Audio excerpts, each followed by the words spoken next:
minus 10, 9, 8, 7, 6, 5, 4, 3, 2, 1, 0. Ignition.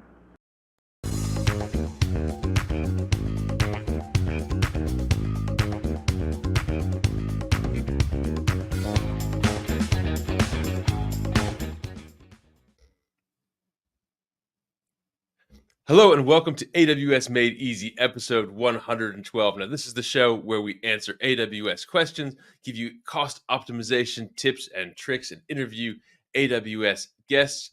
Now, today we are doing part 2 of the M&A special. Now, I'm Stephen Barr. Hi, everyone. I'm Rahul Subramaniam and super excited to be here. Now, last episode, we went over a blog post that Amazon published, and this was best practices to optimize costs after a merger and acquisition for an AWS organization.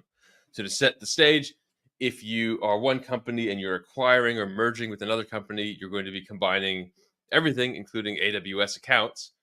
And how do you then optimize costs if you have a bunch of redundant resources, maybe two different layouts or thoughts, bringing in old code onto AWS for the first time? Now, we did that last interview. That's episode 111. And in that, we distilled it down to quite a few tips and tricks. Let's put them both on the screen. Okay, so here's the article from AWS.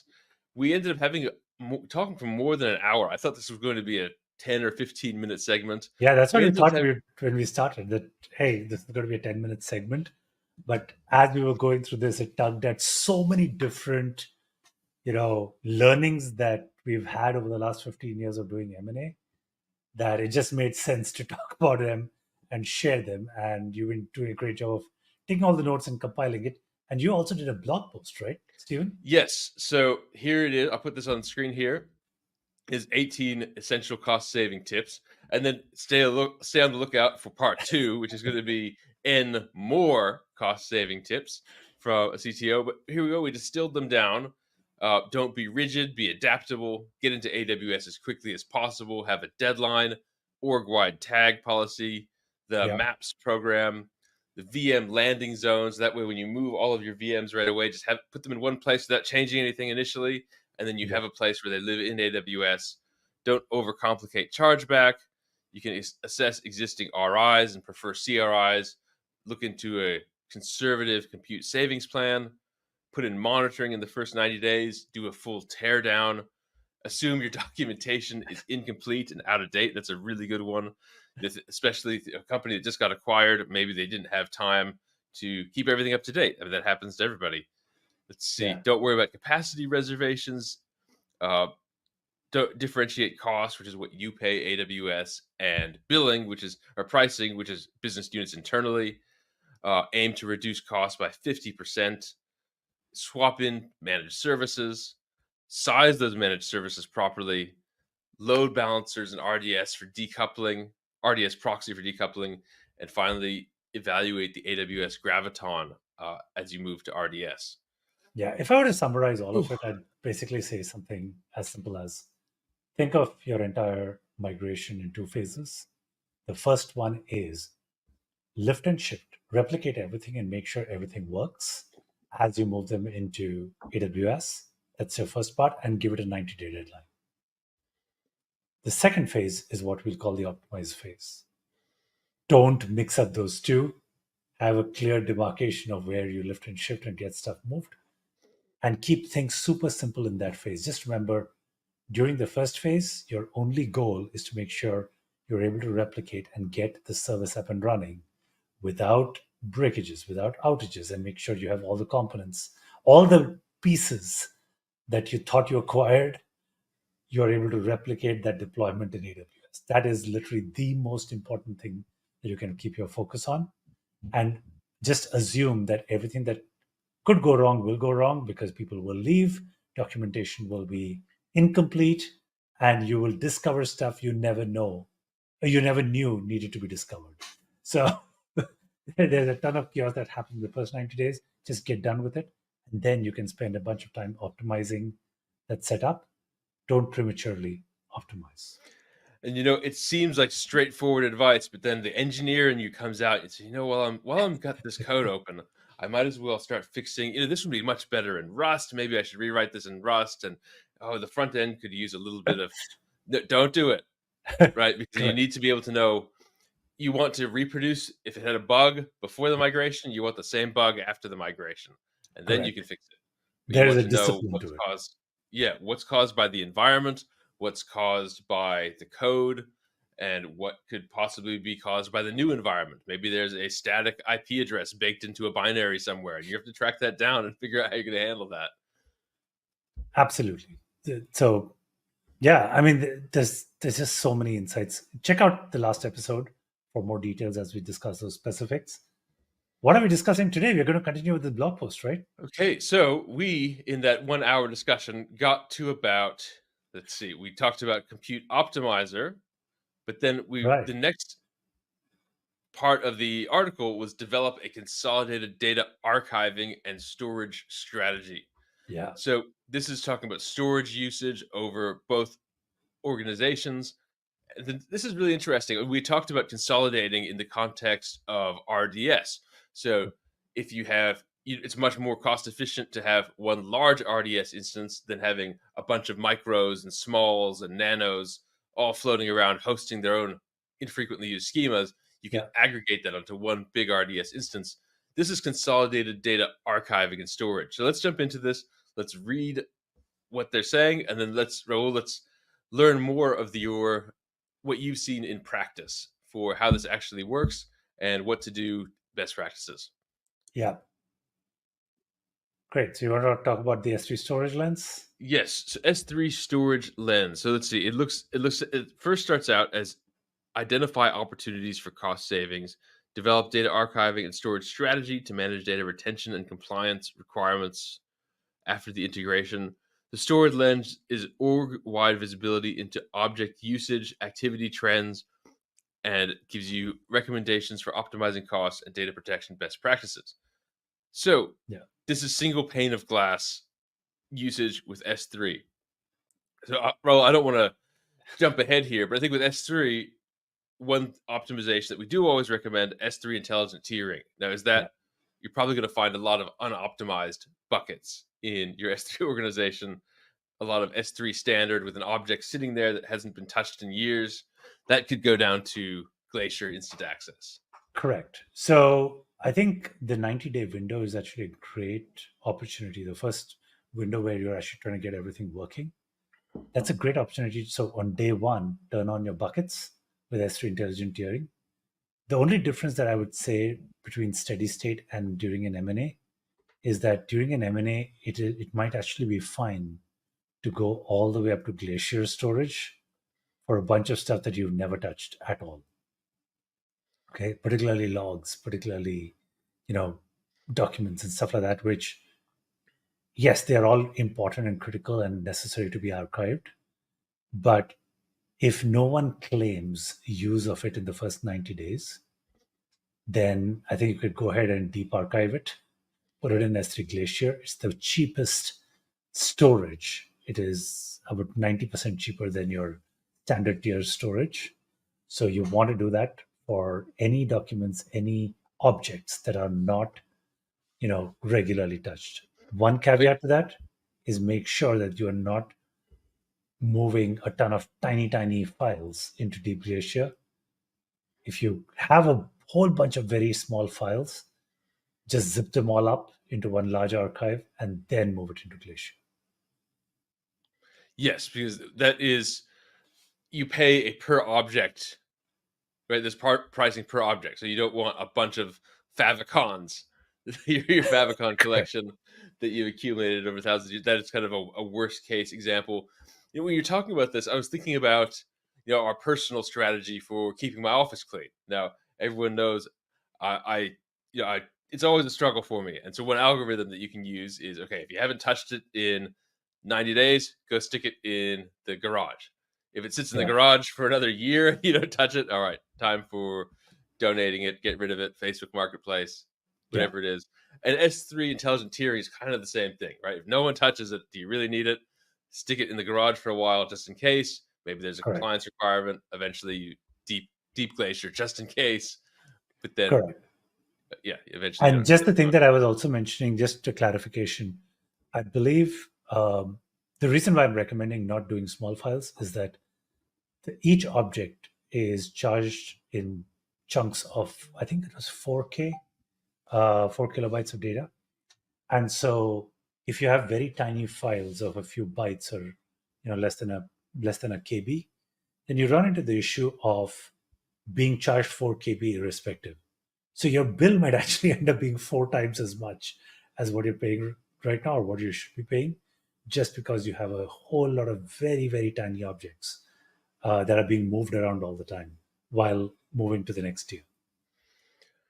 So where do S3 object lifecycle policies fit into this? So a lifecycle policy, this is a way to say, well, let's have a look at the link that it's giving us here. So turning on S3 intelligent tiering is a shortcut to creating detailed storage lifecycle policies. During an M&A, we actually go one step further. So if you remember S3 intelligent tiering, the way CloudFix implements it, we only go up to the second tier of infrequent access, which cuts your costs by about 40 to 50%, but it still gives you the ability to access those objects without any latency penalties. Okay. I'll put this on screen. This is our blog post on S3 intelligent tiering, and we give recommendation on the 3 tiers to use, which Correct. is, here we go. It's frequent access, instant infrequent access, and Glacier archive instant access. So Correct. No latency penalty there. Exactly. And the cost can come down quite significantly as you use these tiers. But when it comes to an M&A, when stuff is not used for 90 plus days, maybe you can be a little more conservative and you can say, okay, if stuff is not used for 6 months, you will move them all into Glacier or deep Glacier, which are significantly more cost effective than anything else that you will find out there. So I recommend trying making sure that you always have a lifecycle policy. Start with simple intelligent tiering like the CloudFix kind, which is safe and will still save you a ton of money. But some of the stuff, if you've not used it for 120 days or so, just put it in deep archive. Okay, so to summarize this section, it is use S3 intelligent tiering, and then you can start with the CloudFix defaults of the no latency penalty class. But then as you understand your usage, if there's old log files that are just hanging on to for compliance purposes, put that in the deep archive. Correct. So I'm going to be a little more precise with that. In the first 90 days, on day 1, turn on S3 intelligent tiering. Okay, because there's a 90-day window. At the end of 90 days, you will know which files got used, which files didn't get used, what files got accessed, and so on. So you want to turn that on day 1 as you move all your stuff over.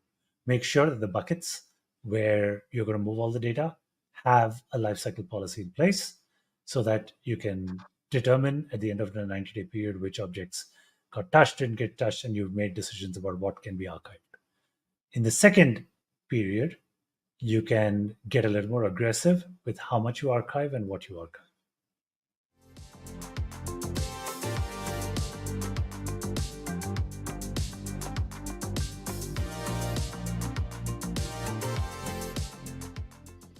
Excellent. Well, in this article, it also talks about AWS backup and recommending enabling AWS backup integrated with AWS organizations. What's been your experience with AWS backup? So it's been a little mixed in the sense that AWS backup is not something that we kick off in the first 90 days because, like I said, creating a replica of whatever system we acquired is usually the priority. And post that period, we turn on AWS backup only for systems that we truly believe need snapshotting and need a mechanism for fail safety. AWS backup, just remember, can continuously create tons of backups, and if no one is ever going to touch them, they're just going to add to your costs. So you definitely want to trigger that during your optimize phase where you have thoughtfully considered what systems and what storage needs backup, may need to be restored at regular intervals in case there's an outage, and avoids risks of certain kinds. For example, someone deleting an entire database or an instance going down or whatever. You account for those risks and use backup only then. Do not turn it on everything. It's going to cost you a bomb, and you do not want to be in that situation.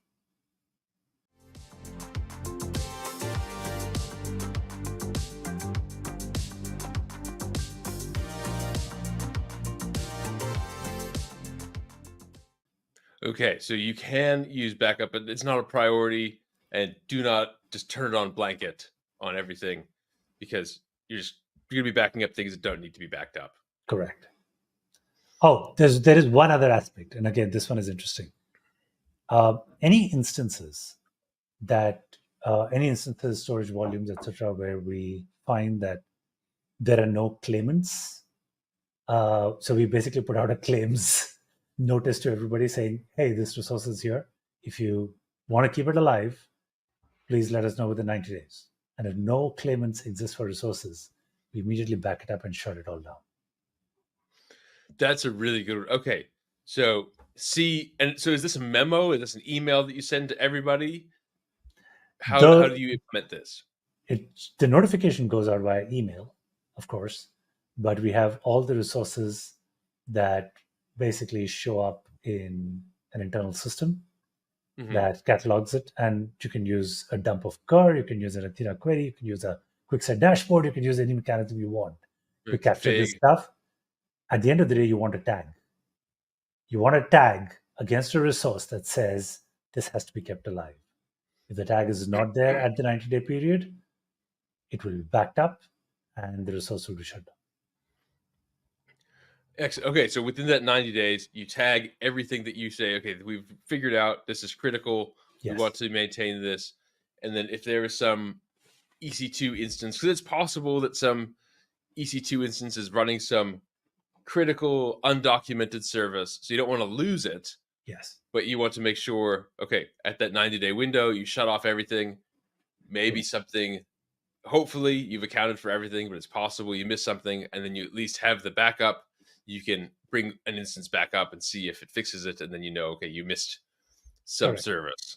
Here is the reason why this is important to tie into the other conversation we had about using the first 90 days to replicate your entire setup, right?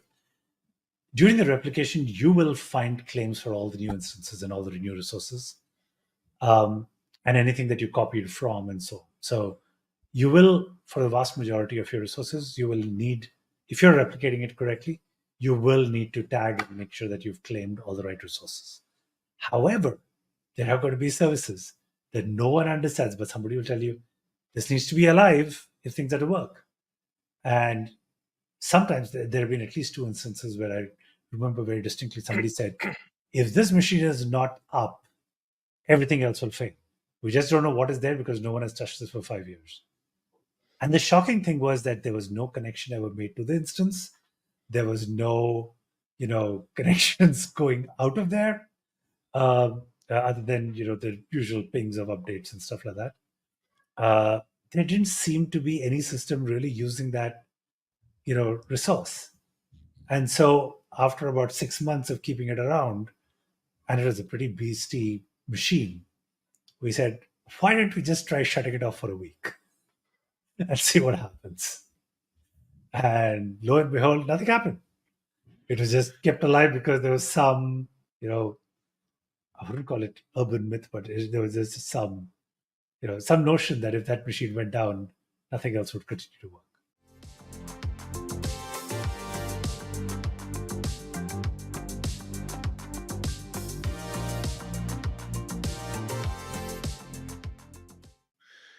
And maybe that was true at one point. And when you get these big teams and lots of churn, maybe someone fixed that bug and closed the issue, and it got lost in the shuffle. That happens. Exactly. So that'd be my advice. Use the backup for those specific scenarios. That makes a lot of sense. Okay. The next section is identify and eliminate redundancy in networking infrastructure. Oh, this is big. Yes, yes. And this is one of those ones where you think, okay, you typically think about assets, right? Storage, data, databases, and you think of infrastructure as the pipes that connect all this, and you don't think about those as incurring costs, but they really do. And anyone who's been around AWS for a long time knows, okay, these network related costs can be extremely surprising. Correct. So, what are the well, first of all, how have you been surprised by a networking cost? What are the ones to look out for? And then let's go through the advice of how do we aggregate, simplify, and eliminate the redundancy. So my number one red flag is when somebody from the acquisition tells me, to keep the service alive, we absolutely need the six data centers that we have to be translated to 6 different regions in AWS, and you need to make sure that all of those are running to satisfy all the customer needs. I have never ever found that to be necessary or true. Okay. To dive in deeper, you really have to understand the AWS data center architecture. So you've got a number of different data centers that roll up into one availability zone. And you have multiple availability zones that basically link up into a region or that are clustered into a region. And then you have multiple regions that have interconnectivity between them, right? You can't translate each data center to a region. Treat a data center like a data center, okay? My general preference has been pick every service, figure out if a single AZ mechanism works just fine. If your customers can be, if their services can be delivered via a single AZ setup, then that's awesome. Keep one AZ up and running.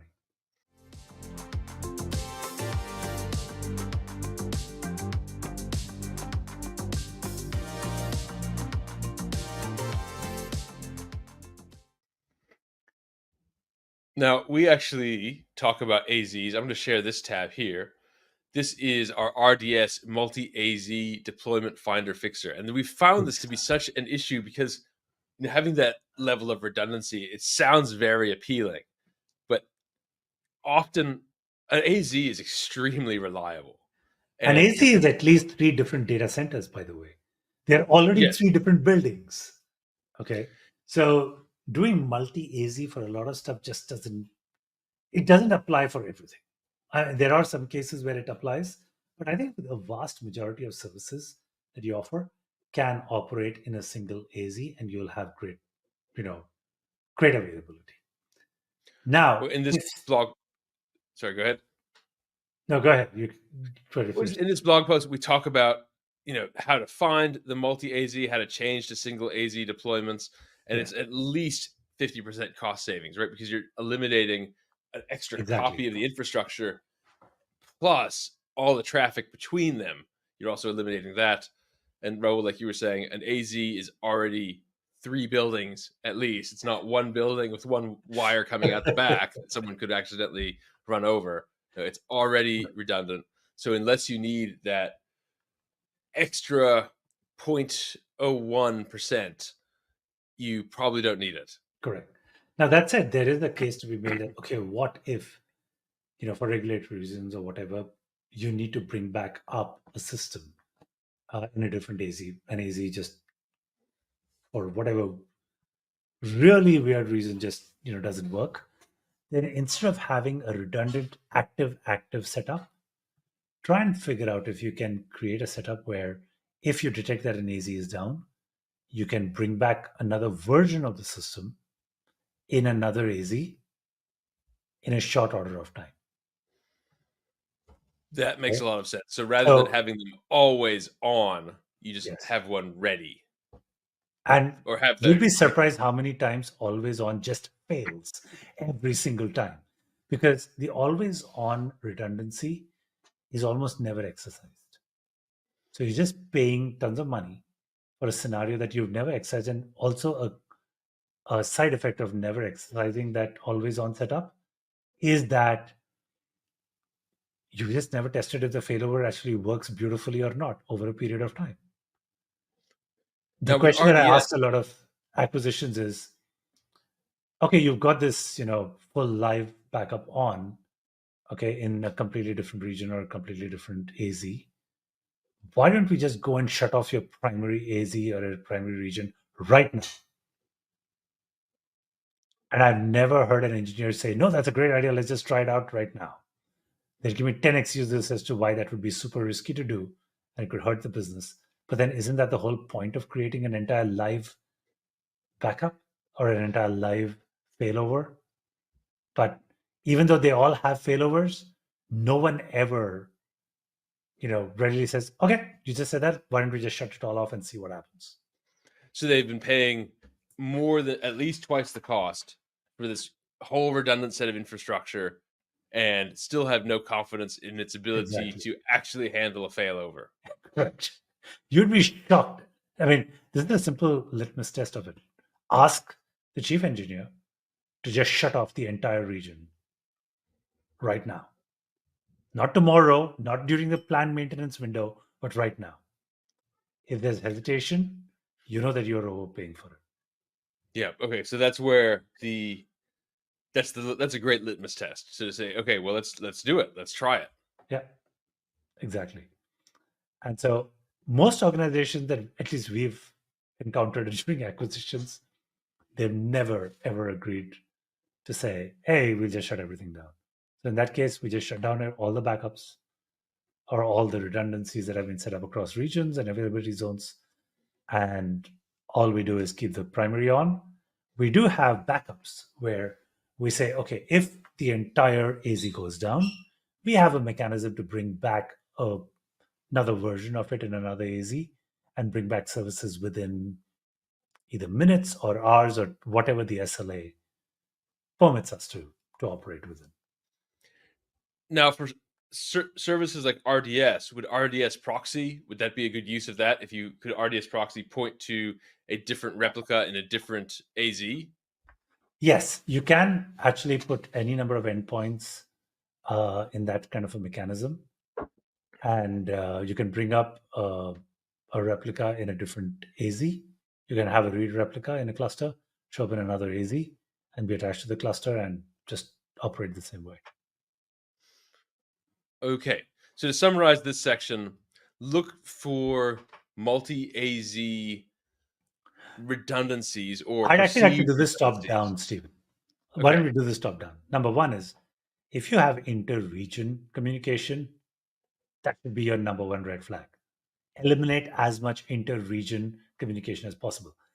Ideally, you don't need multiple regions. Like, I can't think of a scenario other than, oh, I need to have, one US and one European region for various compliance requirements. But beyond that, I can't think of a scenario where you would have, more than one region. And in most of those cases, you want to keep the data isolated anyway, so there won't really be any inter-region communication. The second scenario is make sure that your inter-AZ communication is minimized as much as possible. Keep them all within an AZ if possible, and use VPCs. Keep all your traffic within VPCs. The third one is, if data actually needs to move to other services, make sure that you have your VPC endpoints in place. We have a finder fixer for that as well. The VPC endpoints ensure that data that can travel within the AWS network doesn't ever travel out of the AWS network just to get back in. And for example, accessing S3, accessing DynamoDB, accessing OpenSearch, accessing RDS, there are a bunch of these cases where, actually not RDS, but there are some Aurora services where you can access them over HTTP, or Aurora features where you can access stuff over HTTP.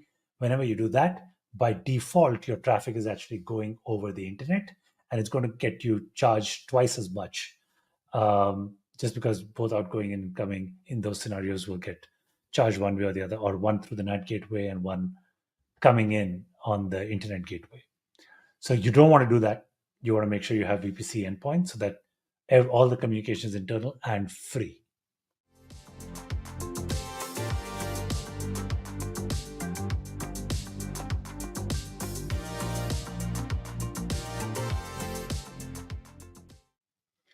Yes, and that's the AWS data transfer costs. If you pick two random places and say how much does it cost to move data from here to there, it's complicated.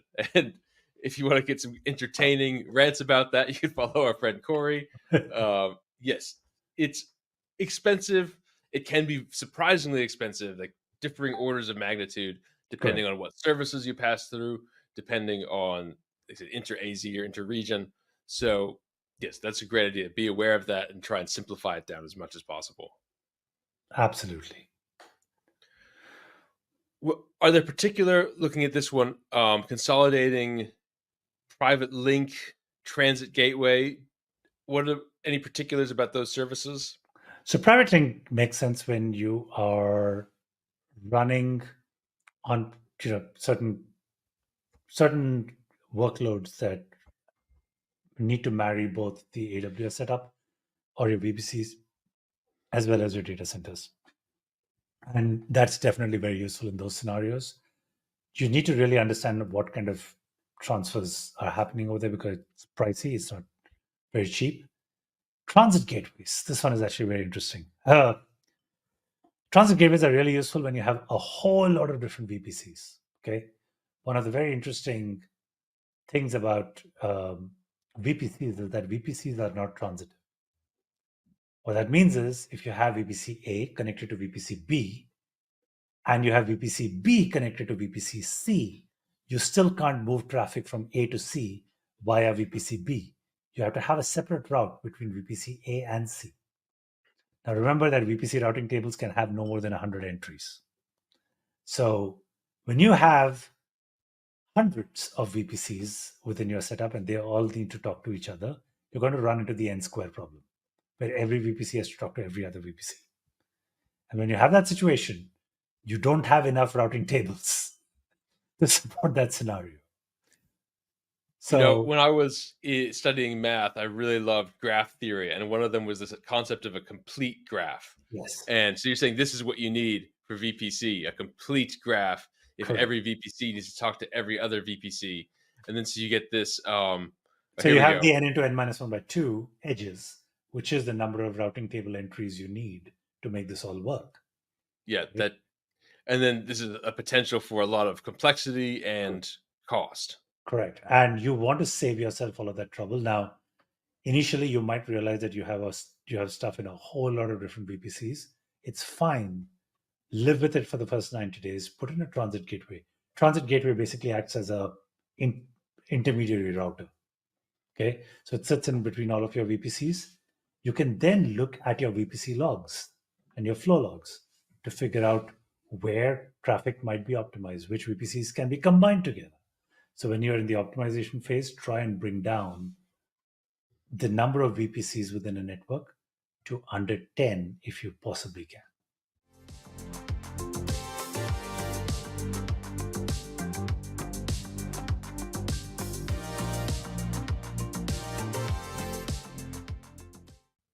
And it's so easy to create new VPCs, right? You're clicking through the interface. Yep. You say, do I want to use an existing? Oh, I'll just make a new one. It's fine. I don't want to look up the one I need to use. I'll move it later. It's so easy to end up with a lot of VPCs. Exactly.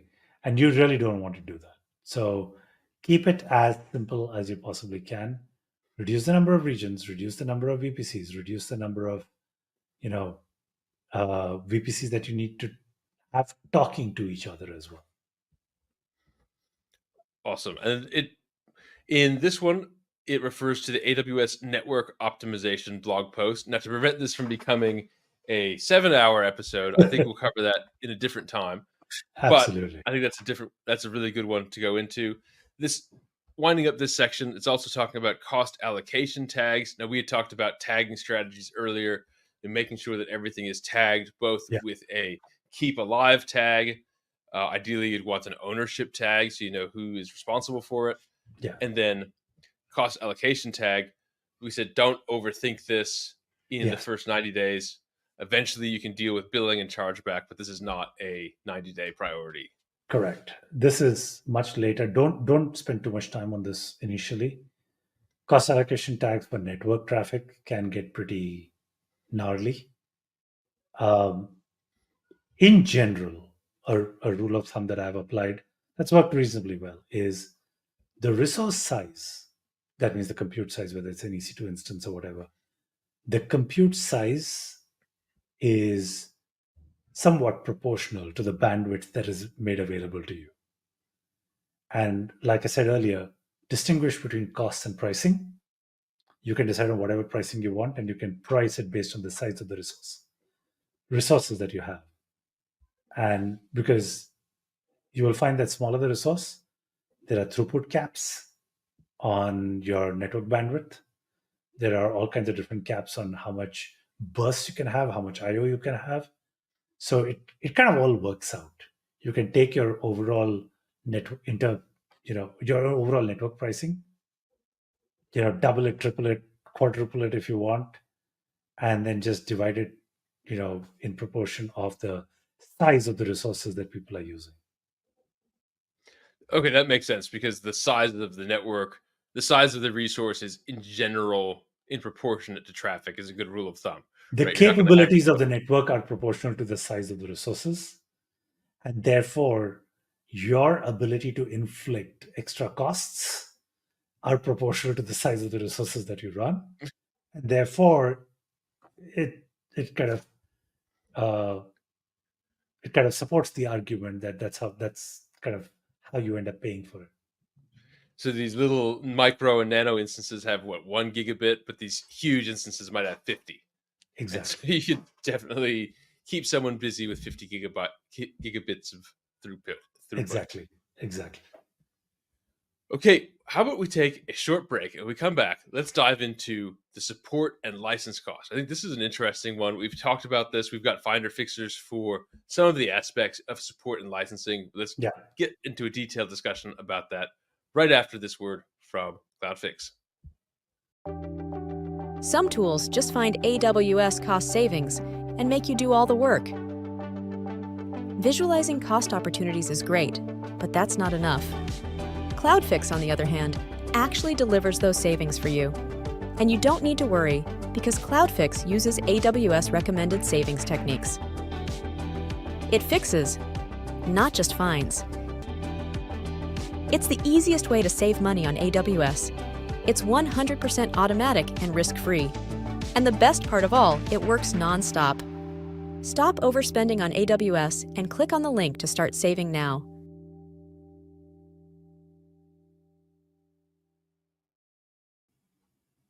Okay, we are back, and the next section is support and license costs. So this one's an interesting one. So we're talking licenses. We're talking everything from, I guess, third-party software to if you're using Windows instances. There's also license costs associated SQL with Server databases, licenses, Oracle licenses, everything. Third-party licenses of different kinds. And then support that comes with it. So which one should we go into first? Should we go to, what do you think about the suggestion to the enterprise support plan? Have you found that to be useful in practice? Too much? What do you think? So I actually would very highly recommend signing up for the enterprise support plan for two reasons. One is when you have an issue or an outage or stuff like that, you get priority and you have TAMs at your disposal. Okay, depending on how much you spend, you could get one or more TAMs that are dedicated to your account that you can reach out to at any time and get help for whatever you need, whether it be reaching out to a service team, whether it be reaching out to solutions architects for specific problems that you're encountering as you're migrating stuff over. These resources are incredibly valuable. So if you're doing migrations, above all, your enterprise support plan is going to prove to be very, very valuable because I will guarantee that you will run into issues that neither you nor AWS has encountered, and you would like to bounce off ideas or find solutions with the AWS team on a priority basis. And that's what you get with the enterprise support plan. So TAM is technical account manager. Those are the people who they have access to your AWS account. They can see what you're doing. They can really help walk you through implementing best practices. And they have, on the other end, they have access to the service teams. So when there are specific problems, they can reach out internally within AWS to the respective service teams and get you the answers that would otherwise, I actually don't know how else you would have access to those service teams. unless you build personal relationships with them.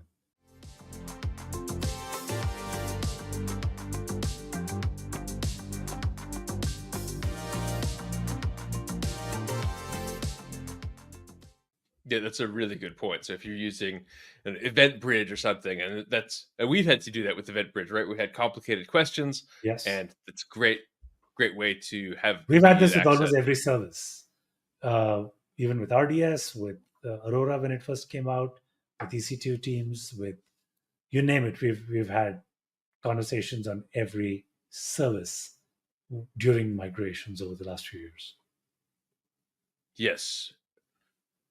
But looking at the enterprise support, so they're mentioning it's organization wide, so you don't need Yes. to have one plan per account. Now that's really neat. Okay, I didn't realize Cool. this only in select regions, but then right here, contact your TAM to understand your eligibility. This is even further lends credence to the notion of having all of your things in one region. Yes. And a region that is eligible for enterprise support. Correct. Simplify your life. You don't want to be spread thin across multiple regions and encounter enormous costs. Yeah, it's very much not worth the complexity, and very, very, very rarely in the history of AWS has a region gone offline for more than a few seconds. Correct. And I'd add this. Engineers have this amazing knack, and I say this as a fellow engineer, of trying to think up of scenarios that have an incredibly low probability. If you take those decisions that you're making and put them through a business lens and say, here are my trade-offs, and here's how much it's going to cost, is it worth it? In almost every one of these scenarios, you should let a business person make the trade-off and make the decision rather than an engineer make the decision on these. Yes, that mindset of how do we solve this problem, and not saying, should we solve this problem? Should we mitigate against a simultaneous tornado, flood, EMP attack all at the same time that might take us down for 2 minutes? Exactly. And we spent $10 million trying to solve that problem. All right. Well, I like that a lot. Have a decision framework that is weighing the engineering effort and the cost and the benefits. Yeah. Okay. License manager. So software licenses. Now, how have you seen those costs? What surprises? What's the magnitude of impact on license costs, and how much cruft can you see in a new organization that you are acquiring? So I put this in. There are actually 3 different vectors to this. So let's tackle each one of them. Number one is when you acquire a company, finding out all the different licenses that you acquire is non-trivial. Right? Getting all the license keys, putting them all in one place, it makes it really simple to put them all into AWS License Manager and have it all managed one way, looked at one way, consolidated one way. It's greater inventory management, and you can standardize on it. It makes life really, really simple. So that's benefit number 1. Benefit number 2 is that what we've realized is that some of the more traditional data center based licenses that we've acquired really have no place in the cloud. Okay, or you have to start thinking about these very differently. For example, in your data center, when you bought hardware, you'll find that a lot of your licenses were based on a per core license, right? You may want to think of your licensing for tools very differently when you're in AWS. As you scale up and down, what is it that you really need? And how are you going to allocate it? And how are you going to use it? AWS License Manager makes it really simple to take care of a bunch of those scenarios. And third, remember that once you have a full inventory in one place, there are a number of scenarios where we found it way more beneficial to use marketplace-based licenses that are AWS native and more aligned with AWS's resource billing rather than the core-based licenses that you see in traditional data centers. And so using the marketplace really helps. Now, you get multiple discounts. If you have an EDP in place, I mean, again, I keep saying that should be a discount of last resort, but the reality is that when you have an EDP in place, marketplace spend is counted against your EDP, and you can get a discount on that. And depending on what your usage looks like, some of these marketplace-based licenses could actually prove to be significantly cheaper.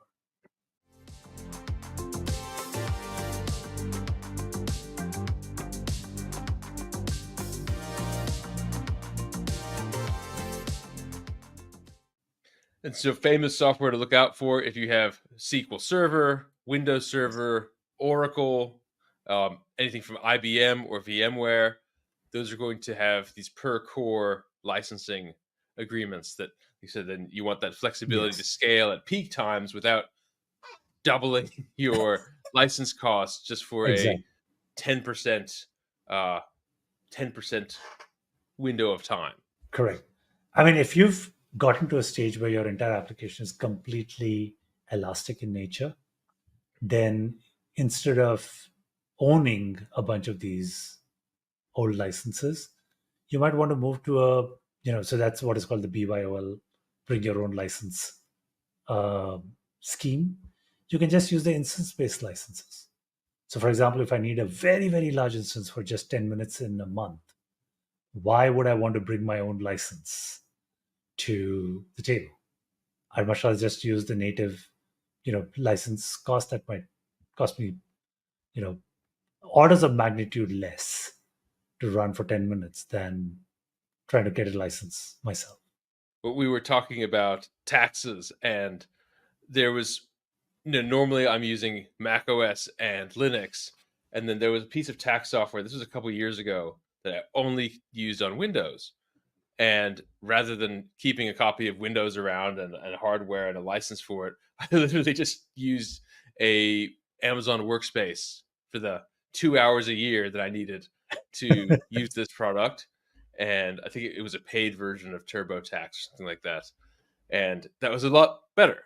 Right? It was a very I actually still run a version of, so my email from 22 years ago is on Lotus Notes and a Windows client, right? It's a Lotus Notes database that is sitting there. So I actually have an EC2 instance, which is Windows-based, because every now and then my legal team will ask for some emails that I'll need to pull up, or some technical details that I'll need to pull up from 20 years ago.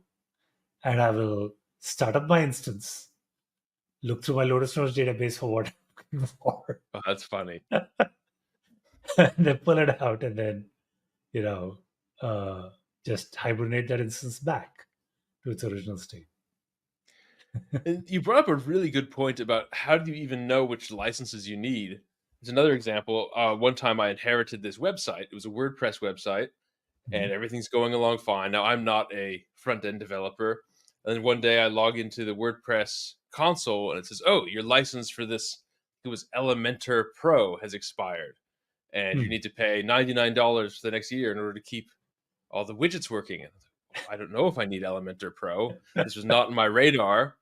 And what is this? And should I pay the $99? I don't want the website to go down, but I don't know if I need this. So I'd imagine in an acquisition, you have that hundreds and hundreds of times. Yes, you absolutely do. And the nice thing is that in an ideal world, I would phase out all of these traditionally acquired licenses and move to a very SaaS elastic form of licensing. It just makes life way simpler. Yeah, and then you're not scrambling to figure out how much do you need, and you don't have to project your needs over the next year or 18 months. You can just use what you need, consumption-based pricing. Exactly. So license manager. So what value does license manager add to this equation? So again, organizing all of your licenses in one place. That's value number one. Second one is allowing you to understand where you can, let some of these licenses sunset and switch over to a more elastic form of licensing could actually save you tons of cost. And thirdly, in a bunch of scenarios, if you did a BYOL mechanism for your licenses, you might actually end up paying significantly more for those services than going with the native version. So you want to just avoid that. It's just having everything in one place, telling you where, what services are or what licenses need to be renewed when, is something you just want to do. And also for SQL Server. Now, we had covered this in our discussions with Rick, but I wanted to put this on screen quickly. Compute Optimizer supports licensing cost optimization for Microsoft SQL Server. Yeah. This is a really neat feature. This says can provide automated recommendations for downgrading SQL Server Edition license included, and bring your own licenses to reduce licensing costs. So with SQL Server, it's also particular features Yes. that can cost extra. And so Compute Optimizer can actually look at your queries that are running, see what features you are using or not using, and then pare back your license to say, well, what license would you need to get the job done? And if you already have the licenses, you can downgrade to those licenses and save a ton of money. So I wanted to bring this up for Compute Optimizer. You have licensing optimization for SQL Server. Yeah, actually on licensing, just to give you a sense, if you look at an EC2 instance, which is Windows-based, or you look at SQL Server or any of these, the licensing cost is 50% or more of the overall instance cost if you're not bringing your own license to the table. Yeah. Okay. So you're saying you start a RDS Windows Server instance, and say for a given size, M5.large, the Windows Server instance is going to be twice the price of just a standard EC2 instance. Yes. And that's how you can kind of at least twice the price. That marginal cost or the additional cost of the license. Correct. So it's going to be like saving 50% on your instance cost. Correct. That's really cool. And then again, this article confirms what you said. We recommend using AWS Private Marketplace for the centralized governance and control. Yep. Okay, the next one, it's talking about continuously monitor and optimize costs after a successful M&A activity. This is talking about CloudWatch, about budgets, about cost anomaly detection. So I would put all of this under after lift and shift activity, not M&A activity. So please make sure that, while having basic budgets and stuff like that in place absolutely helps. I would absolutely do a simple thing like a budget alert. It takes literally under 60 seconds to set one up. So set up your budget alerts to understand how things are moving. Make sure you set up maps. Beyond that, don't spend too much time on this aspect of it till you've got your lift and shift done.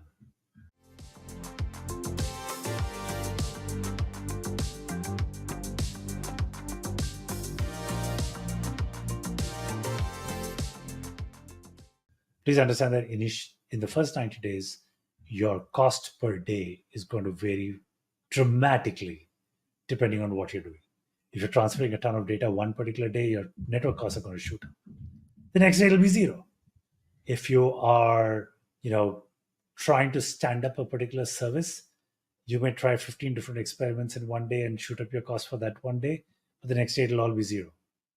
All your costs might be zero for 10 days because you've done nothing, and then suddenly on the 11th day, because of activity, your costs have shot up. You are never going to run any production loads on these the first few days, so don't expect numbers to be high, but suddenly the day you turn on the switch and your production load moves to this particular AWS account, everything skyrockets to a different level. So it's good to have budgets, but anomaly detection I've not found to be useful in the first 90 days at all, because everything is an anomaly. You're literally lifting and shifting and moving everything every single day. And so every day is an anomaly because you did something new every single day. So I've never found that to be useful in the first 90 days, but post that, absolutely.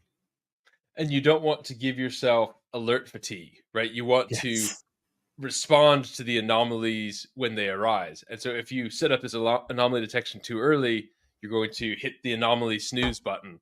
And you don't want to do that. You don't want to condition yourself to ignore it, because once everything's in steady state, you do want to respond to an anomaly. Correct. And The only alerts that I actually set up usually is the 50% budget mark. So let's say we budgeted $10,000 for an AWS account.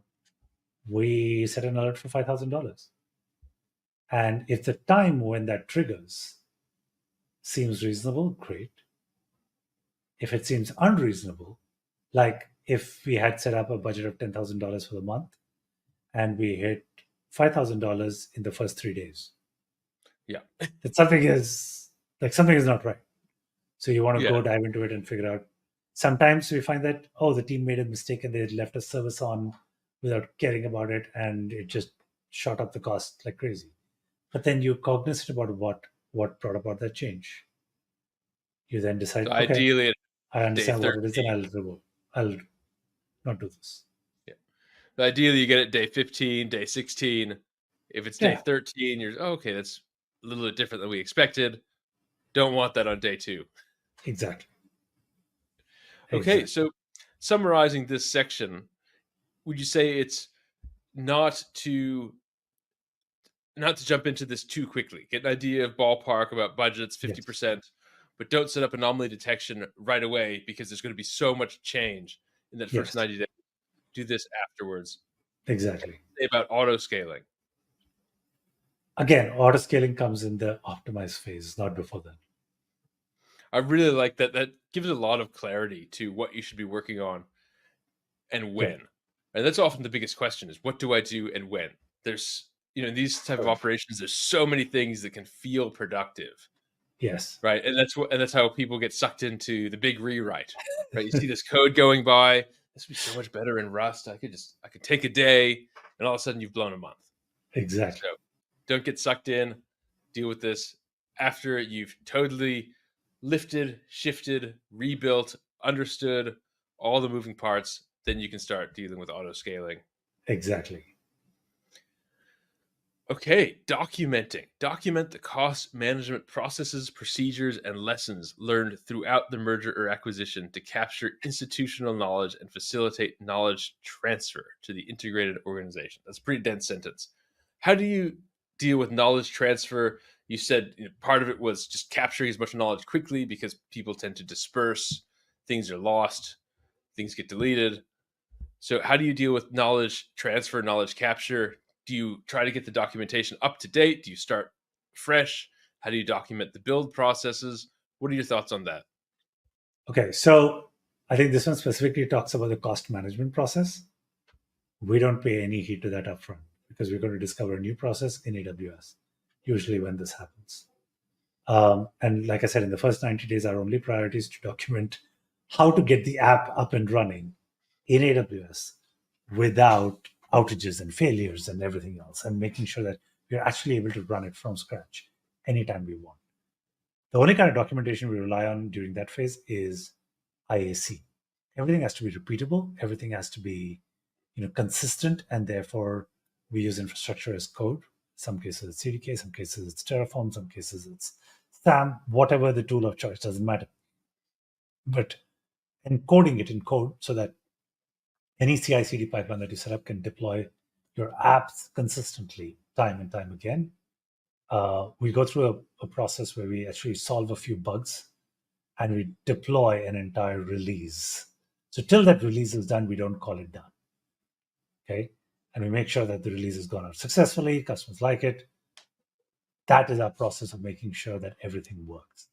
So the documentation that we care about in the first 90 days is making sure that you can create a repeatable process and everything is encoded in IAC that can be run with any CI/CD solution, whatever is applicable. I don't have to pick favorites.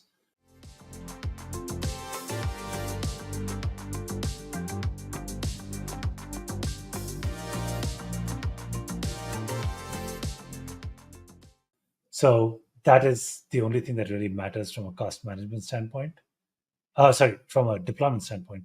Cost management in the first 90 days. At least in the scenario that we've been, our mergers and acquisitions have been caused by the fact that some entity was not efficient in the way they were operating, or the growth has stagnated, or they were in bankruptcy, or whatever the scenario. And this might be particular to our scenario. Yeah, so we've never encountered a scenario where we had a company that had amazing cost management procedures and stuff like that they adhered to and they were doing really well. It's not the kind of businesses that we acquired. But I would say just keep it simple. Don't overcomplicate it. It works when things are simple.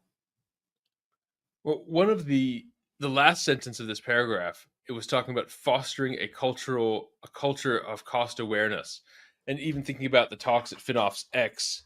We have lots of great tools, but it's this cultural issue that's often a big hurdle, but then can be transformed into a big enabler once everyone's on the same page.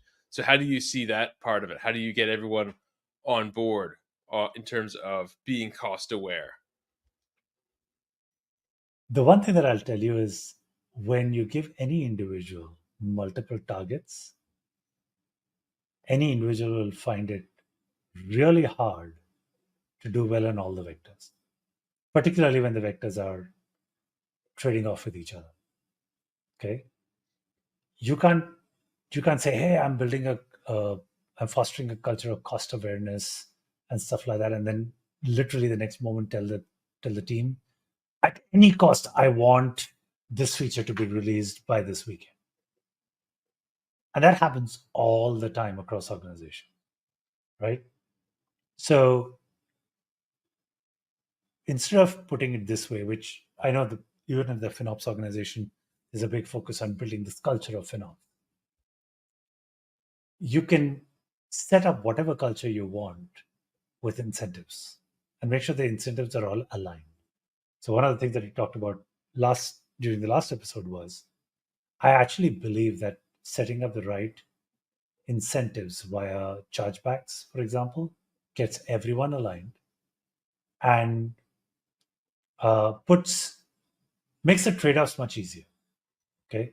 One of the early lessons that I learned in my career was that when you're trying to make trade-offs, more often than not, you get a scenario where you're comparing apples and oranges.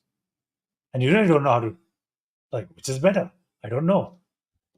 Should I spend another $15 here and save 3 minutes of time over here? Or should I, deliver this result, this new feature? Like, these are 3 different vectors in 3 different spaces. Like, how do you decide which one is better than the other? Well, and you brought up a really neat point, which is that cost in that trade-off. Often that is the hardest thing to nail down is what's your exchange rate between the apples and the oranges, right? And they're completely different. Like, there is no established exchange rate at all, right? So the trick that you have to do is you have to figure out how to get all of your costs aligned along one metric. So, for example, when you decide your chargebacks, irrespective of what the costs are, just make pricing in such a manner that it allows the businesses to make the right decisions. If you prioritize costs, if you prioritize your expenses a lot more than potential growth, then just charge internal pricing at multiples. If you care more about growth than anything else, then just subsidize any costs. I like what you said about putting it all into one metric, into price. Yes. Because otherwise you get these meaningless statements, right? And you see this. Exactly. We maximize returns while minimizing risk, while diversifying the investment portfolio, while doing. And you can't do all that at the same time. It's the same. Correct. I used to be in healthcare machine learning and healthcare data science, and we were trying to help these physicians come up with a dosage model of a particular pharmaceutical. And so I said, okay, well, which one is worse? Is too much or too little? And I said, okay, well, they're both bad. I said, well, okay, well, give me a trade-off because this is a machine learning model. It's going to make mistakes. So the only way you can prevent a too much scenario is have a policy. No one gets any ever. Yeah. But that's obviously not a good policy. And being aware that there's different incentives for different people, right? Some people are absolutely minimizing risk, whereas otherwise people are absolutely maximizing returns. Some are minimizing liability, and you have to figure out a way to align this all into one metric that then your end users can optimize that one metric. Otherwise, you said they're just going to.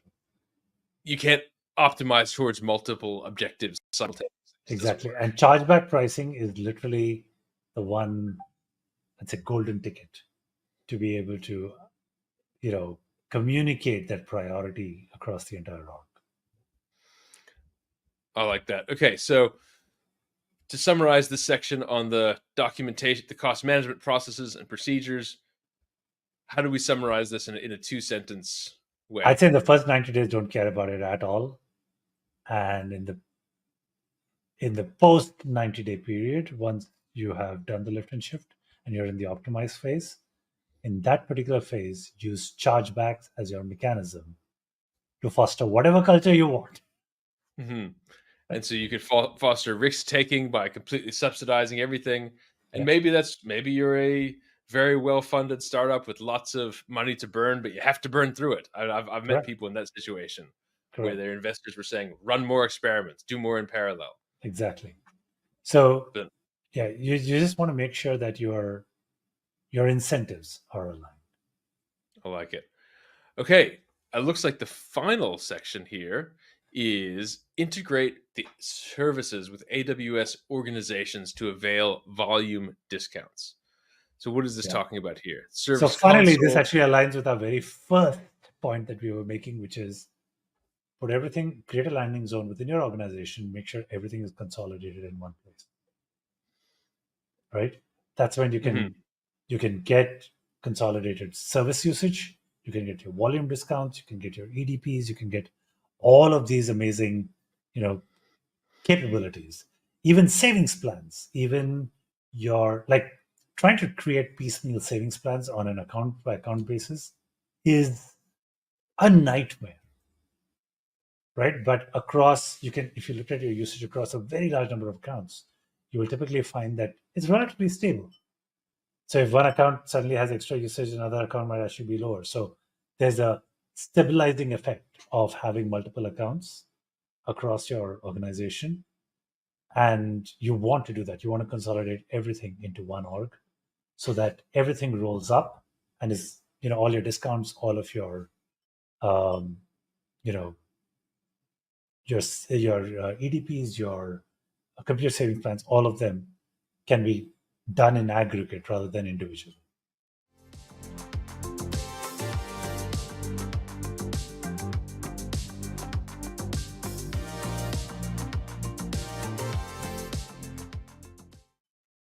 And be on the lookout for shadow IT as part of this, right? You're going to find someone who maybe the IT department wasn't giving them the server they needed, so they started their own AWS account, put it on their expense report, and then that server has become part of the process, right? And so if you can get them all into one organization, then you can get the discounts that are available with the size. Correct. I will say one other thing, particularly with M&As and when you're doing lifts and shifts. As much as I have tried or thought that it would be amazing to build a very democratic mechanism of, achieving a lift and shift, I have found it to fail almost every single time in my scenario. It's either taking way too long or there are too many opinions to make good trade-offs. And so I find it easier to almost be a dictatorship where you make quick decisions, you learn from the failures, and you move on. You're at least getting something done. Getting stuff done in the first 90 days is literally the most critical thing you can do for any merger and acquisition. When I hear of M&As taking years to close, I actually don't know how they do it. Like just people knowledge leaving the organization is such a massive risk. If you're not getting it done in the first 90 days, I don't know how organizations run a 2-year long M&A process. I just don't know how do they do it.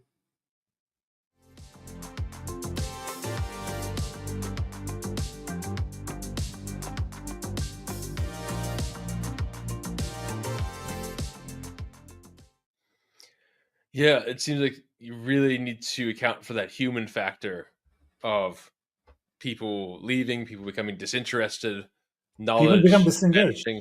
They literally check out the day they know that they're, there's the plan for the merger and acquisition or whatever. There are people who just check out, and they're not engaged anymore. I've been on the consulting side of that where you're literally doing knowledge gathering and taking this person out for a coffee and this person is on their way out, and you got to figure out in your head, okay, do I have enough knowledge to run this system, and can I put it all in one place? Yes. And literally going from person to person to person, gathering up bits of information, little tidbits, and figuring out, okay, is my picture complete enough? Yeah, exactly. And it's hard. You don't want to. So the more you can get done in the first 90 days, the better it is. Yeah, and it's just the nature of organizations that knowledge can disperse and responsibilities can disperse. Yeah. And so being able to kind of re-aggregate that so you can move quickly during that critical period, that makes a lot of sense. Wow. Okay. Well, we have gotten to the end of this article. I think I have to count up the amount of distinct pieces of advice in this one, but we're going to have a part 2 blog post that accompanies this. So, well, this has been a really, really interesting. This has been so much fun. Yeah, it's really neat to see. We've done 2 hours of recording on a topic that we thought we were going to spend 10 minutes doing, and it just brings up so many fascinating memories of all the failures that we've had over the last 15 years as we've tried to bring all these acquisitions in. But it's been an incredible fun and learning experience.